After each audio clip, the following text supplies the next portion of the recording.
Okay, it's time to get into the Clash of the Titans. So, the reason why always say that, technically, all you need is like the starter set, or quite possibly the player's handbook to get started in D&D. But I also say I do recommend the Dungeon Master's Guide for DMs as well because of the concept that I'm going to be getting into. So, pulling directly from the book with the table of the gods. So, pretty much the Clash of the Titans. So this could be, in a sense, like an idea for like a whole campaign unto itself and everything. So here in this book, they got like a table for the gods for Greyhawk. Now, technically, you could, in essence, pull from like any campaign set in Dragonlance, Forgotten Realms.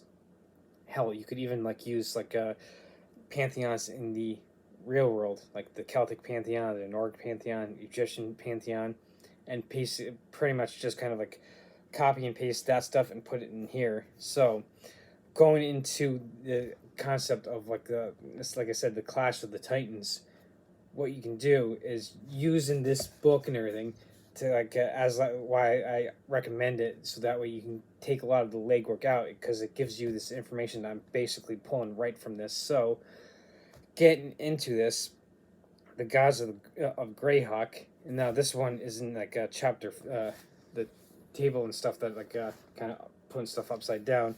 This is in chapter 5 of the DM guide. So gods of Greyhawk, they go right down like a name and epithet, and then they got the home plane, the typical worshippers and symbol and everything. So for instance, Ayuz the evil is usually like one of like the big bad evil guy type of deal when it comes to gods in Greyhawk. And now that's a name and the epitaph of him. It's like Ayu's name is epitaph the evil. His home plane would be the material plane. Typical worshippers would be his subjects and allies. His symbol would be a grinning human skull. Now, like for instance, you also got other ones like we Joss the Witch. Uh, Home plane is Acheron. Spellcasters and advisors for typical worshippers. The symbol is red skull in front of a fireball, and so you got like a Biori, heart of Oerth, and so they do have you can kind of pause and kind of see like little indication down here, like in like little symbols for as map fell out and everything, for like a greater god and like demigod. So like for instance, Ayuz the evil is a demigod, and Biori heart of Orth is a greater god, and Biori is like a home plane is a material plane. Typical worshippers are farmers and herders, and his symbol is a green disc. So basically, what you can do with this kind of a good like a list of gods and everything to do like a campaign with like in a sense, like I said, the Clash of the Titans. Now you're also going to get into like all the different planes. So here's where the table of contents comes in handy too, where you can reference the stuff in the front of the book. So now I am going to go to chapter 6, the Cosmology, and so I go to page 172 and get into the actual cosmology stuff, and okay, so now I'm in essence expanding the campaign from like the prime material plane to like the other planes and everything. So they do give like descriptions for like the kind of like the physical, like a pretty much a visual description of like the cosmology and everything of the different realms. So you could in essence do like a spelljammer type of campaign or whatever. Now, or the adventure book, Descent in Avernus, that you can do. It's this kind of concept and everything. So what you can do is maybe your PCs get dragged into pretty much front and center, a struggle between the gods and everything. So and of course one of the newest ones that I should say newest, course, now more adventures could have been released since then, but like last year as of this recording, Vecna Eve of Ruin is an adventure book that was released to kind of commemorate the 50th anniversary of the release of D&D. So it's that kind of concept and everything with a pre-made adventure book. So now like here in this chapter they also get into like the planar travel and stuff. So this is why taking stuff like this book is definitely a recommendation that I always say for DMs, because it, again, like I reiterate pretty much ad nauseum, it takes a lot of the legwork out for you for the DM and everything. So, and then it's got like as I'm like tables in here that for like a different planar adventure situations. So, for instance, like in Dragonlance, Fizbin in the Chronicles, he basically gets the whole like party up and kicked out the door to kind of like go on their adventure to kind of like go up against Takhisis or like and do battle with the gods. So it's like you can see that kind of concept and everything. So you can see that like this concept is kind of like quite popular. So like I'm going to like in a sense reference like the Nordic gods or whatever. So like for instance like Odin and Thor and like Freya and Freyr and all these like the Aesir and Vanir gods come down and from their respective planes, and you can use the Nordic cosmology of like okay the Aesir are like they have Asgard and the Vanir have like a Vanaheim and like the nine worlds and like okay so now like they're doing battle with like the Jotuns, which are like an instance in another tribe of gods, and then like what you can do is use that kind of concept and maybe like they're now in a sense joining forces like okay look we got to put aside our differences for now because all of a sudden like these um, at like the primal forces of the elemental planes or whatever like Surtur was like a fire demon and like fire and ice being like a good part of the cosmology with Muspelheim and like and their ice version of the ice realm, which kind of like the name escapes my mind for right now. They like the Jotuns, the Aesir and Vanir put aside their differences at those gods. Now they're doing battle with these gods.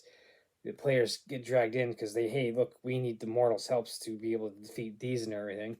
So that's how like you can use like real world like pantheon to kind of do the same kind of like a concept. And so like in chapter 6 it goes into further depth of like the different like the planes, and so you can pull from this and everything, be like okay so like for instance like right here we see the elemental plane of air. So like using stuff like this like the elemental planes, using like the Nordic pantheon as an example that I'm pulling from.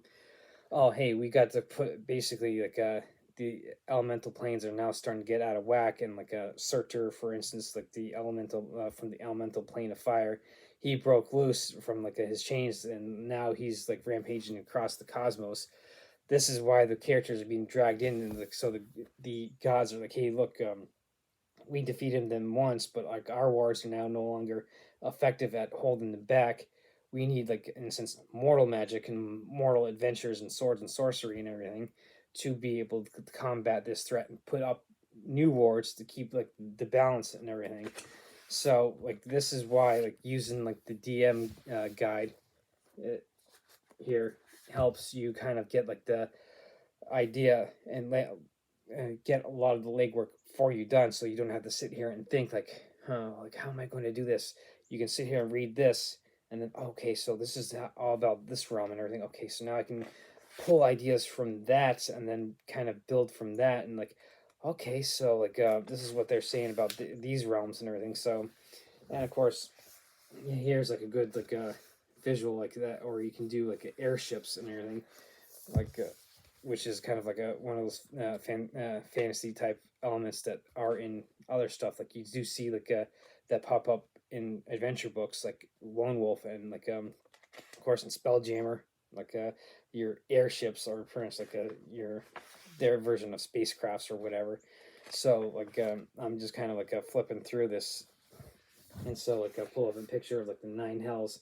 So you could do in essence the concept of across the cosmology to get the Clash of the Titans, like getting back to the example of the Nordic gods, putting back the elemental like forces, putting up the wards, and like now they have to pull in the player characters to kind of like in a sense reinstitute those wards using like different types of magics, and like because maybe you integrate like oh the players have like being mortals, they have like a different perspective than the gods, like, and everything. So now with the mortals being brought in, they put the wards back up into place, and now are able to, like, in a sense, reinstitute them, and be able to kind of keep the balance. And then like so their goal is to kind of, like, in a sense, save the prime material plane, which is their homeworld.